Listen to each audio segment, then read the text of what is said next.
Welcome to another episode of Progress, Potential, and Possibilities, discussions with fascinating people designing a better tomorrow for all of us. I'm your host, Ira Pastor. Welcome, everybody, again to another episode of our show today, bringing you another really awesome guest today involved in creating a better tomorrow.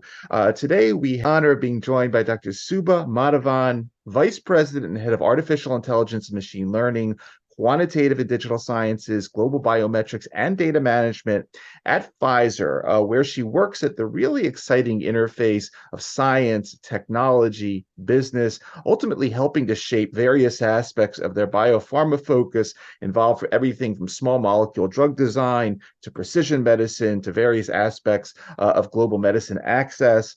Dr. Madhavan's responsibilities over her career have included everything from initiating, designing, and executing several large national and international clinical research programs, including involvement in Cancer Moonshot, Cancer Genome Atlas, the Clinical Proteomic Tumor Analysis Consortium, as well as the Human Cell Atlas. And she's put together a really impressive portfolio of experience over the years in oncology R&D, precision medicine, digital health, bioinformatics, data sciences, analytics, as well as clinical and product development.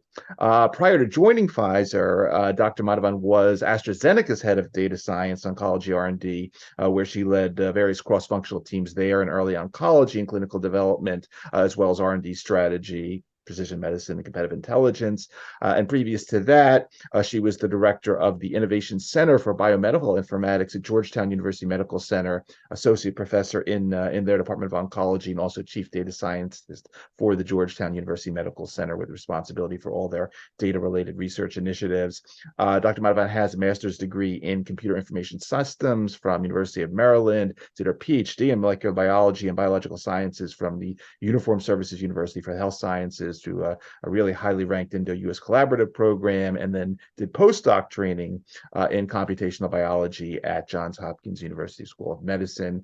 And now we're honored to have her with us today. Dr. Subha Madhavan, thank you so much for taking the time to come on the show. Thank you very much, Ida. Really glad to be here. It's really great having you. I really enjoy reading sort of through the early research days of our guest, and yours was no exception at all. Enjoy seeing papers on everything from malaria and cytokine regulation on through really interesting work on natural products in areas like angiogenesis and wound. You did your PhD in the area of angiogenesis and your postdoc in something that I had to look up. I had to learn all about the erythrocyte membrane skeleton, a really interesting portfolio of early work. Talk a little bit about that. Take us back to the early days. What got you interested in biology? What got you interested in molecular biology? And a little of what you were up to back then. I think it's a really great way to start the story off. Great. Thank you, Ida. And, my interest in science and medicine started way back early during childhood days, when my grandfather is a veterinary doctor, and he, I was his ad hoc nurse during my summer vacation days when I used to take a break from school and, go off to visit my grandparents back in India. And, he had this very meticulous way of tracking data for every animal that he treated, right? So he would treat farm animals, he would treat, even circus animals. And for a middle school child, that was very fascinating to be his ad hoc nurse, to actually have this long register where we would collect data on every animal, their diet, their medication, their behavior, the disease that he was treating them for. So I had this, I could see the impact of his meticulous data management that led to his practice and how he was actually treating animals. And so have been really fascinated by that interface of data science and medicine since then, which really led me to choose my career and my early educational trajectory, as you mentioned, my PhD. And really, in my PhD in molecular biology, I focused on alternative medicine. So we looked at sort of a lot of genes like vascular endothelial growth factor receptor, which is one of the genes that's involved in cancer. And there's a lot of angiogenesis that's going on within the tumor cells. And we looked at sort of alternative treatments that could prevent that angiogenesis, right? So the cancer cells actually survive because there's a lot of blood flow that's bringing in nutrients and oxygen to those cancer cells. And if we could cut off that supply from the cancer cells by downregulating some of these genes like vascular endothelial growth factor receptor, then could we actually begin to look at what might be some potential treatment options for those cancer types?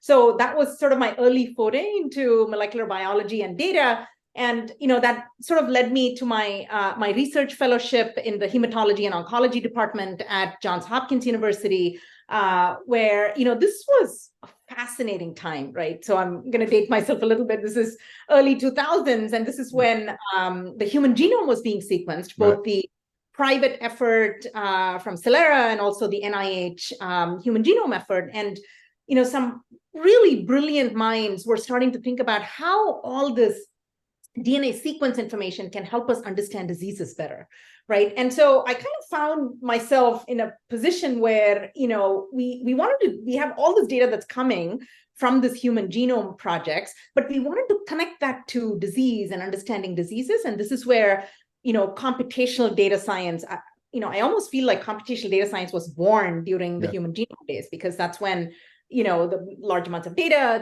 that started to come in that needed these high-performing algorithms and, efficiently connecting the data to diseases and potential therapies in the future. So that really, inspired me to get into this field of, we didn't call it AI/ML back then. It was, data science or informatics, and, really took on and pursued a career there.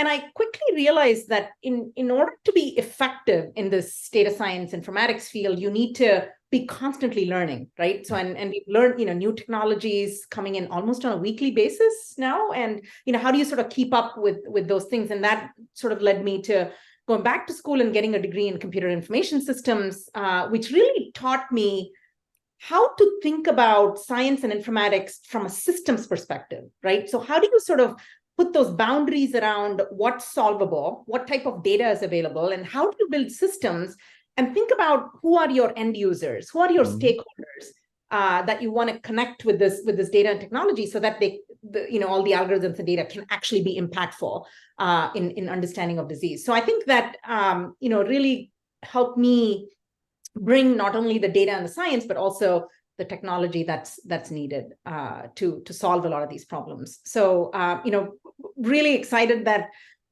those early educational progress and research really set me up for what I do today, which is still staying in that interface of data science and medicine. Excellent. And we'll get to to everything that Pfizer's doing in a little bit, but we think about sort of their mission and some of the articles that have been out there recently about, and as I mentioned in the bio, sort of this intersection of using these technologies for understanding biology, understanding the drugs that impact that biology, and then ultimately helping to stratify what patients should get what drugs and so forth, sort of this triumvirate. Again, following your early work, you are involved in a range of projects. As I mentioned, some of the NIH-related moonshots, everything from you were involved in this Rembrandt program, a repository for brain neoplasias during your sort of NIH Georgetown days. A really interesting, because the whole topic of repurposing is so hot nowadays. I noticed one of your papers on using proteochemometric methods to look at new indications for existing drugs. Very hot segment now. Walk us through a little bit of, as you're playing in this new area, because you were saying, 20 years ago, bioinformatics, and this was, what is this? This is new. Now there's, all these applications. Talk a little bit about some of that evolution that you experienced as you were, getting your feet wet in each of these unique domains that will feed into what we're going to get talking about in a little bit. Yeah, no, absolutely. I think one of the things that the Human Genome Project also led to is, a lot of startups thinking about, how can we build bioinformatics software to scale this process of making the genes and protein data available to laboratories, to pharmaceutical companies, et cetera. So, right out of my postdoctoral work, I found myself at a startup company, which for the first time was building sort of these genomics and proteomics bioinformatics software platforms. And we found ourselves in almost every diagnostic and pharma company, right? So they would buy this enterprise software that would not only organize data, but also help them analyze, help them make primers for their initial preclinical work, or it would help them sort of link what we today call as multimodal data, the genomic data with the clinical data. It's interesting you mentioned Rembrandt. And so, that was probably my first program that I had the great fortune of participating in, where I could really see the clinical impact of all this bioinformatics and sort of early work. And this was kind of fascinating, right? So we had a team of about 40 people. So it was clinicians, data scientists, biologists, all working together in this program called GMDI, Glioma Molecular Diagnostic Initiative at the National Cancer Institute. It was a multi-center program. And for the first time, we connected what we call as DNA copy number data, the genome copy number, right? So you've got 2 copies of every gene. You inherit one from your father and one from your mother. What happens in cancer cells is that sometimes it becomes aberrant. This whole situation, you don't have 2 copies of genes. You might have 10 or 15 copies of each gene. So we call that copy number within a particular cell, and this could be within a tumor cell. And for the first time, we started linking this genome copy number data to clinical outcomes in patients with glioblastoma multiforme, right? And this is, patients with a really deadly brain tumor, we started asking the question, how can we do better? Are there better targets? Are there better treatment options for patients with GBM and other types of brain tumors as well? And this really caught a lot of attention. We were fortunate to receive the Service to America Award for this, and it caught President Biden's attention because his son, of course, passed away from brain tumor, and this provided some of the early work for the Cancer Moonshot program. And I think, if we think about a program of that scale, the Cancer Genome Atlas or the Cancer Moonshot program, it's all about collaboration, right? So it's all about, how do data scientists and computational people really interface with these other domains and disciplines to really advance the field of medicine. So that really was a turning point for me, the Rembrandt and the Cancer Moonshot program, to understand the power of cross-functional and multidisciplinary collaborations to really help advance science. And then I found myself at Georgetown University. So I was a faculty there. I was recruited to start a center for biomedical informatics and systems medicine. And, really as a chief data scientist at Georgetown University, had this great honor of working with the MedStar Health System in the Washington, D.C. area. So we see about 4 million unique patients every year. And Georgetown is the research engine for, this patient platform and the physicians who are treating these patients. And, we were looking at neurological disorders, women's health, and, that was sort of, took us beyond some of the early work in oncology to then say, what are the frameworks that are needed to really scale this up for a 10 hospital system in a large area like DC, right? And, had some really great partnerships there. We partnered with technology companies like Amazon and others. There was this Cloud First initiative, I remember, about almost 10, 15 years ago, where, for the first time, we were bringing clinical data to the cloud. And this was, a set of 6 or 7 universities, and you had, your Harvard and Georgetown, a few others were involved to really think about how do you de-identify the patient data, and how do you, in a secure fashion, create a workspace for people to analyze and play with that data. So if I actually think about my postdoctoral days at Hopkins, we would always take the data to wherever the tools were running, either on a local computer or at a data center. But here, for the first time in the Cloud First initiative, we were actually bringing data to the tools, and the tools lived in that cloud environment where multiple people could play in that sandbox and try to analyze large multiple terabytes of genome data and clinical information, et cetera. So that, I think, is another major turning point for a field overall, because we now have the data, the tools, and our ability to answer some of these key clinical questions that we're now answering at Pfizer and at other places at large. Excellent. And along those lines, there was this recent article titled "Pfizer Doubles Down on AI and Machine Learning to Bring Transformative Medicines to Patients." And again, this outlines sort of this threefold vision of using the tools of artificial intelligence to really understand the disease biology, picking the right molecules, and then ultimately getting the right patient population. And you're, as I mentioned at the beginning, your title, VP and Head of AI/ML, Quantitative Digital Sciences, Global Biometrics, and Data Management. Broad responsibility here for all these initiatives. Plus, your team has to work across all the therapeutic disciplines: oncology, internal medicine, immunology, inflammation, anti-infectives. Talk about I don't know if we'll call it the AI organization, the digital organization at Pfizer. Talk about your responsibilities, sort of, you get the phone calls on a daily basis. Hey, I need this clinical trial participant stratified. I need you to find me a better molecule for this oncology program. Walk us through all that, because clearly it seems like a very dynamic and exciting time. Please, and take your time with this one.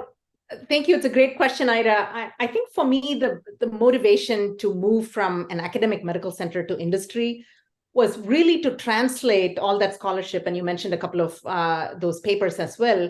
How do we translate all that scholarly work and research into helping patients, right? So to me, that was the primary motivation. Let me talk a little bit about Pfizer overall. You actually walked us through the whole target discovery to finding the right molecule, to finding the right patients in clinical trials. Let's map that to how data science and AI are powering each one of those steps. Within R&D, and then I'll talk a little bit about what me and my team are responsible for. Excellent. So if we take, for example, target discovery, here we are trying to understand what causes disease, what are the abnormal proteins, and as you can imagine, there is lots and lots of data. There could be experimental data. There's data coming from scientific publications, Medline articles. There are patent data that's coming in, which are talking about what are the next platforms to understand various mechanisms of action. So all kinds of data mining and data integration happens in that early stage, which is target discovery, right? And not all of it has to happen within the confines of the walls of Pfizer. I mean, that's one of the cultures. Innovation can come from anywhere. It can be internal or external, and some of this early work could happen outside, which you can then begin source internally. Let's move down so here, huge opportunities for AI in terms of data integration and mining this large data. And let's move to that next step, which is what you talked about, which is let's now identify what are the small molecules or antibodies that can target these genes or proteins that we have identified, right? And here, I want to cite this example of one of the innovations in this field called antibody drug conjugates. These ADCs are really cool compounds because they've got this sort of three parts to that drug. One is the antibody, right? So this is the antibody that actually attaches to the target that you have identified in step one. Mm-hmm. You've got the payload, which is the second component of the antibody, which is basically the toxic chemical, which is going to kill the cells, let's say cancer as an example. Sure. And then there's a linker that kind of connects the two. It connects the antibody with the payload. So many opportunities for AI in this space, right? To answer questions like, do we have the right linker? Do we have the right antibody for this target? Is the linker going to actually disengage so that the chemotherapy releases within the cell, right? Very complicated chemistry. And people historically used trial and error approaches. They would keep trying these in cell lines. They would keep trying these in preclinical models. But now you can do all these experiments in silico, right? So, you can look at binding capacity. You can look at sort of how soluble this molecule is within the cell to really understand permeability. How long is it going to stay within the cell? How quickly is it going to get out of the cell? and so on to understand safety and efficacy of these molecules. So huge opportunities there in that step too. Now let me move to what's really close to my heart, and I'm passionate about R&D and product development, right? So once you have this sort of fundamental biology and chemistry worked out, then you're moving into the first in human studies, or what we call as, having signs of clinical activity. And then you're moving into these early stage studies of phase 1 through phase 3, which are registrational studies. Here we are asking questions like, do we actually have the right endpoints, right? So we historically measure certain endpoints. So take, for example, cardiac diseases. So death due to heart failure is a standard endpoint. Sure. Is that the right endpoint for all clinical trials, right? So you might have in certain cases, the phase 1 endpoints don't actually translate into phase 2 or phase 3. So could we use AI to predict what might be the right endpoint for this indication or for this asset? Could we then look at what are the right patient populations to run these clinical trials in, right? So here is where the responder, non-responder theory comes in. So can we use AI to really, think about who are the non-responders? Why are they not responding to this particular treatment, even though they have the exact same disease? They might be in the same stage of the disease, but there might be other extraneous factors. They might have other comorbidities or something else going on in the molecular landscape. So what can we understand? Because we know maybe, I'm always trying to solve when we work with the study teams is that what do we know about this mechanism of action from either prior studies or from real world evidence? So you're kind of combining that evidence to answer that question for that next asset. We may not know everything about that molecular of that mechanism of action, but we may know something because it's very similar to this other mechanism of action that we've already worked with, right? So you might have PK/PD data or pharmacometric data that you can leverage and connect with the real world evidence where if there was a previous mechanism of action for that same indication, how did those patients behave? Which were the patients that actually responded and non-responders, bringing all that information to guide the development of these early stage and late stage registrational studies. And then once you have the blessing from the agencies for that particular molecule in that indication, then you start thinking about now you're going into the broader population, right? So here is where recommender systems or risk identification. So let's think about who might actually be at risk, right? So who is the population at large that might be at risk, where you could build these recommender systems to really help patients and physicians make the right decisions in using that drug. So take, for example, long COVID, right? So we're just beginning to understand, what long COVID actually means. So did people who have severe COVID all end up with long COVID? Maybe not. Are women much more prone to having long COVID? So understanding who's at risk and could some of these treatments actually help with that new indication that we are beginning to learn about, right? So in the case of long COVID, you might have chest X-ray data. You might have molecular data that's telling us about, what are the viral reservoirs for SARS-CoV-2. You might have information from electronic medical records that tell us about people who with severe disease who got treated with treatments like Paxlovid, and bringing all that data together to understand the risk and also guiding that next generation of treatment for these new indications. Huge opportunities there. Let me now dial back a little bit and talk about what me and my team are responsible for at Pfizer. We've talked about this entire continuum end to end. So me and my team, we are responsible for three things, right? So one is what we call as clinical AI/ML. And here, our goal is to do everything that we said, which is identify the right patient population, identify the right endpoints, work with statisticians and pharmacometrics engineers and pharmacometrics scientists to do multimodal analysis to guide the development of next generation assets. We have a second team, which is entirely focused on variable machine learning, right? So what do I mean by that? So here, we're, the goal is patient centricity. I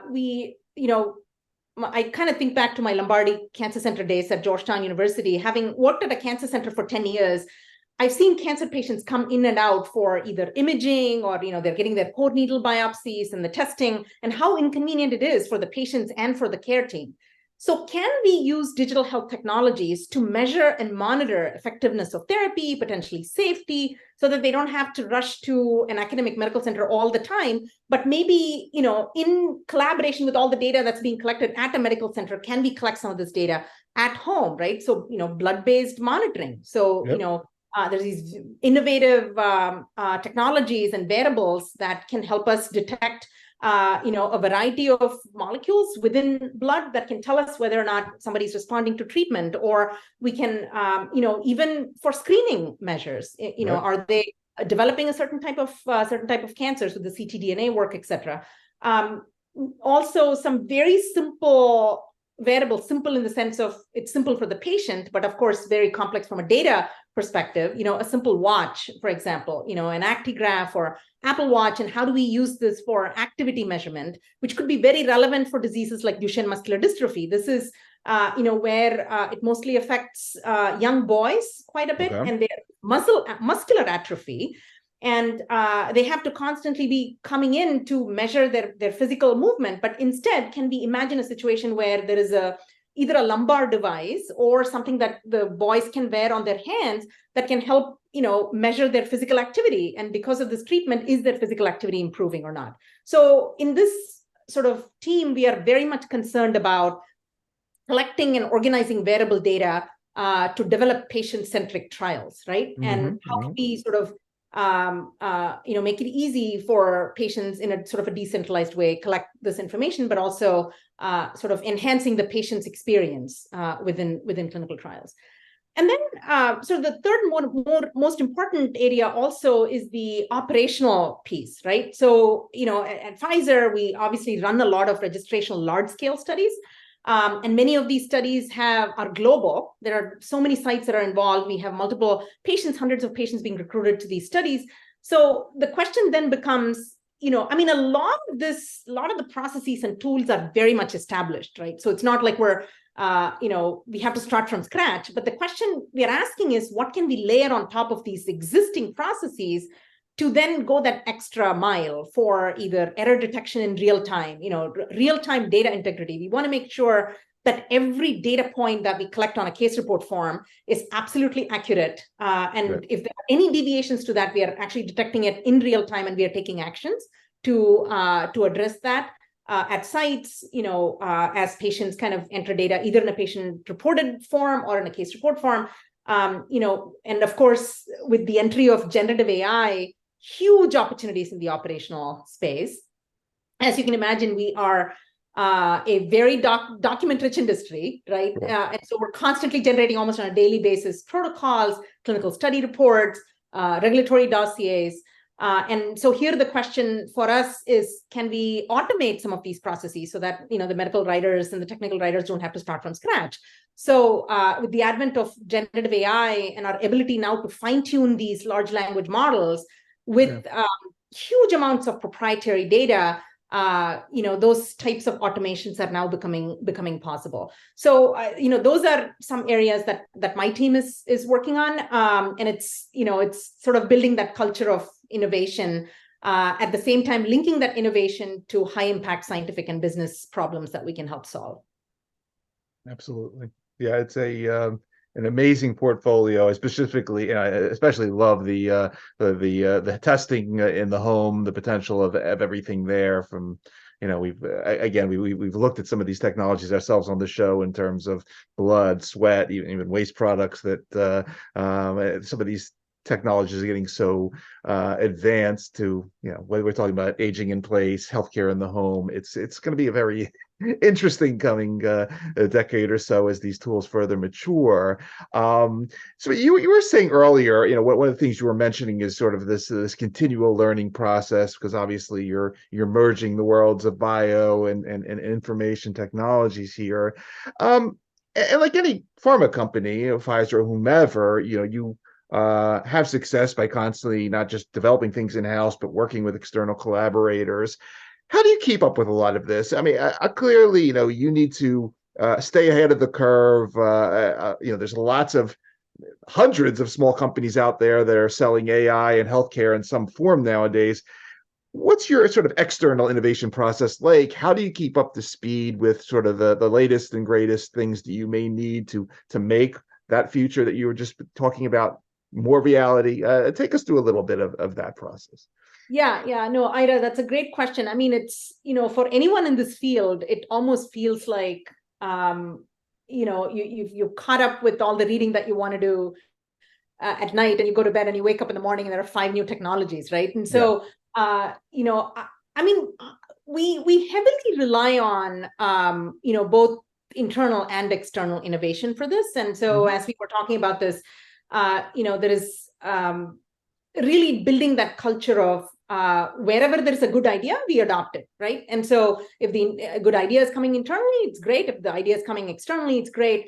One thing that, I think as an industry at large and also at Pfizer, we're very good at, quickly running what we call as these challenge projects, right? Okay. So as soon as we identify a clinical problem or a scientific problem, there is obviously the prototyping with the internal teams, but we are very quick at putting out this challenge and inviting the outside in. So, who are the innovators who might, so take, for example, generative AI. We, just last month, we put out a challenge, this is public information, on automating clinical study reports.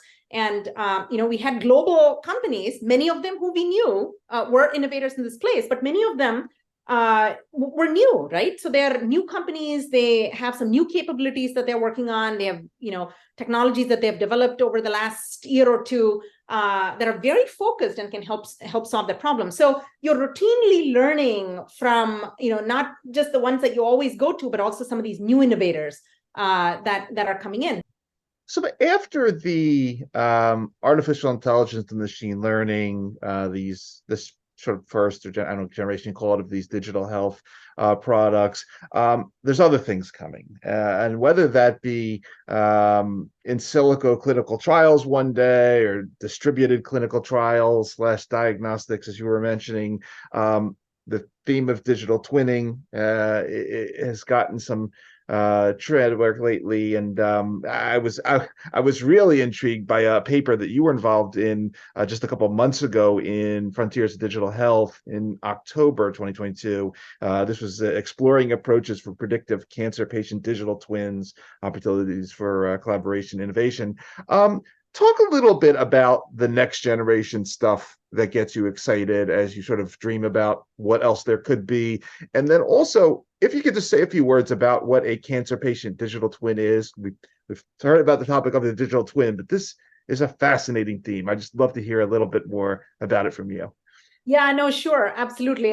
Maybe I should kind of draw parallels here to the airline manufacturing industry. I think that's where the concept of digital twins came up, because the airline industry is very good at sort of having these manufacturing twins of these manufacturing parts, so that you don't actually have to test in the production system and you actually do all your testing the digital twins. And once you're extremely happy with the performance, then you go back and you run the minimal tests that are necessary for your certification process in your production system. So I think the concept of digital twins is very similar.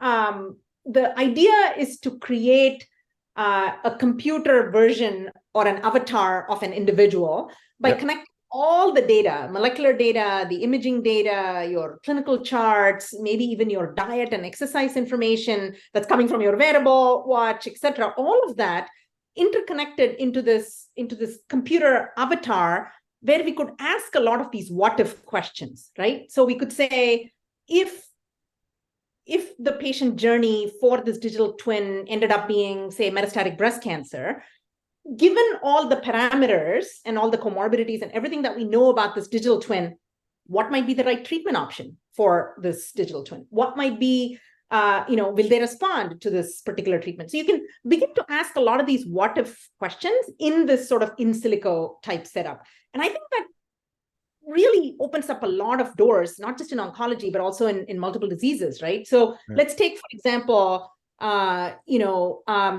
control arms. So in a case like cancer, in some cases, it's almost unethical to be giving placebo to cancer patients, because we know that, certain treatments work really well. And so you're always comparing with standard of care. You're not really comparing with placebo here. So could we actually construct these digital twins? Instead of actually having real people go through the placebo arm, you have this control arm be populated with these synthetic controls, essentially, right? And so, so what this can help us do is really reduce the number of patients, reduce the number of patients that we want on clinical trials. B, it can be extremely informative about you can start predicting what's going to happen to this patient population because you've got this population of digital twins that you've modeled, right? So even 5 years ago, Ira, I don't think we could have even be sitting down here and having this conversation about digital twins. Why is this possible now? It's possible now because of the richness and the quality of data that we're beginning to collect. Electronic medical records historically were for billing purposes and for administrative use. But now there is so much research that goes on in all the data that we collect in electronic medical records, one of which could be sort of building these digital twins. While I'm super excited and optimistic about the digital twins, there are a lot of things to be worked out. You asked about what else I'm excited about. Yep. Definitely generative AI. I think, the fact that you can have the entire digitized world in a chat box type environment, I think, has really revolutionized how we talk to data. Yeah. So, once you have your data organized, if I look back to my postdoctoral days, going from the data to insights takes months or sometimes even years, right? I think what we have in front of us with technologies like generative AI and sort of combining generative AI with what we're calling retrieval augmented search, retrieval augmented generation, right? So if you look at sort of Google and these other technologies that do search very well, and now you've got this generative AI, and combining the power of search and generative AI to be able to talk to that data can shrink that timeline to almost, a matter of minutes, really, right? And there are so many articles that are now coming up about how the power of large language models. I think we're beginning to just scratch the surface here with the question answering system and automating document generation and reducing cycle times for clinical trials. But there is a lot more to come in the future. And I'm super excited about what generative AI has to offer for us. Awesome. So what else is coming up for 2023 as far as the world of digital preventative precision medicine? I know earlier in the year you were at the Precision Medicine World Conference. Any other sort of upcoming public-facing initiatives, whether it's an AI, machine learning, digital health, places that we can listen to you, possibly run into you and meet you, other things on the schedule that you might be involved in the coming months this year? Yeah, we were just at DIA, the Drug Information Agency. We're really in Boston just last week, really interesting discussions around applications of AI ML for end-to-end clinical development, and the cross-functional collaborations that are needed to make that happen. A large part of my team is going to be at JSM at the Joint Stats meeting in Toronto in August, and we'll be presenting a lot of our work in the wearable space and also in the clinical AI ML space. Another conference which has sort of been my professional home is AMIA, the American Medical Informatics Association. They held this really awesome AI ML showcase where projects graduate through multiple stages, in kind of starting from a conceptual phase and innovation to being vetted and validated for the methodology, and all the way then to your end users and how the end users are going to use this AI ML. So there's multiple stages in this AI ML showcase, and a finale or a culmination of what we started in the beginning of the year is going to be in November at the AMIA Symposium.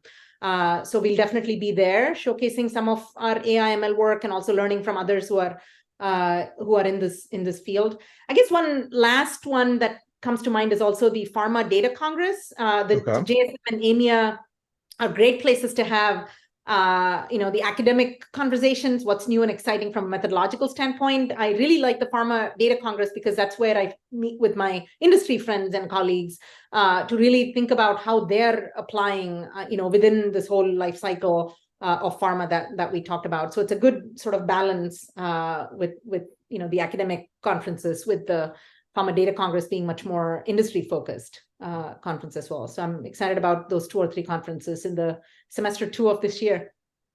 Excellent.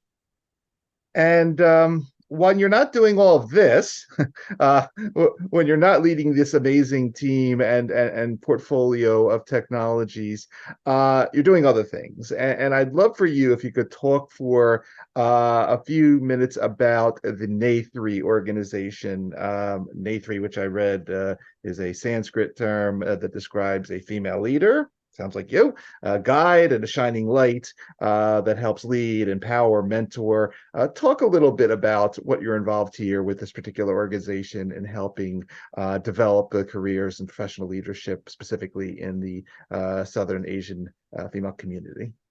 Yeah, no, delighted to talk about that. It's really close to my heart. So NATHRI, actually, that Sanskrit word is, as you mentioned, is somebody with a great vision, right? So a woman with a great vision, and which is part of the leadership. The founding team, their vision was to really elevate and support South Asian women leaders across multiple industries. You've got people from the tech industry, finance, biopharma, and life sciences in that organization. So as part of this leadership circle, we are routinely inviting speakers and leaders who are in the C-suite, who really are doing amazing work and impactful work in all of these industries and their journeys and how they got there, as a way to inspire, all of the members within NATHRI.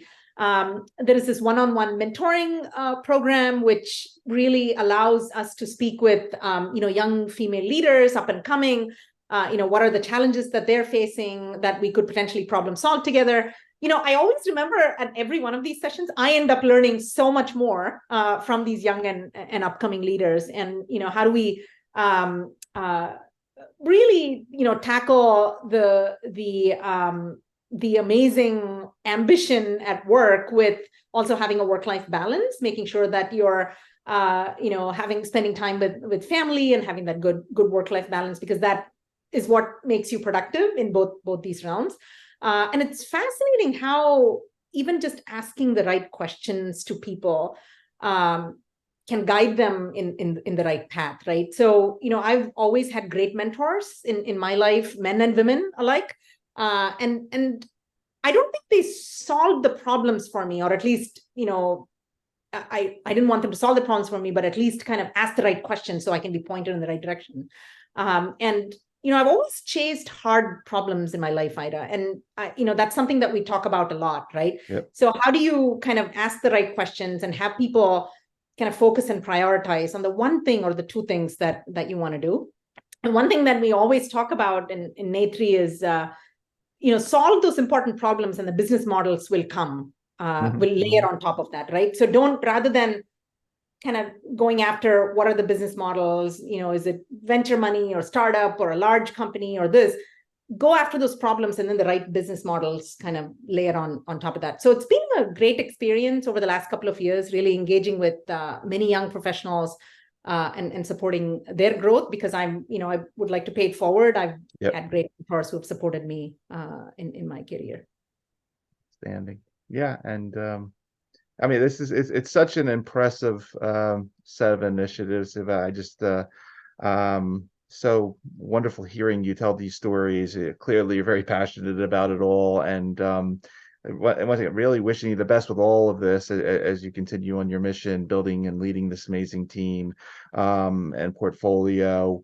For everybody, again, that is going to be listening to this particular episode of our show across the various podcast networks or watching on the YouTube channel, again, you've been listening to Dr. Subha Madhavan, Vice President and Head, Artificial Intelligence and Machine Learning, Quantitative and Digital Sciences, Global Biometrics and Data Management at Pfizer, working at the fascinating intersection of biosciences and technology to make sure the right drugs are developed for the right diseases and get to the right patients. Subha, again, thank you for taking the time out of your schedule to walk through everything that you're up to. Obviously, thank you for what you do for human health. And as we like to say here on our show, thanks for creating a better tomorrow via what you do. A really great story. Thank you very much, Ida. Thank you for having me.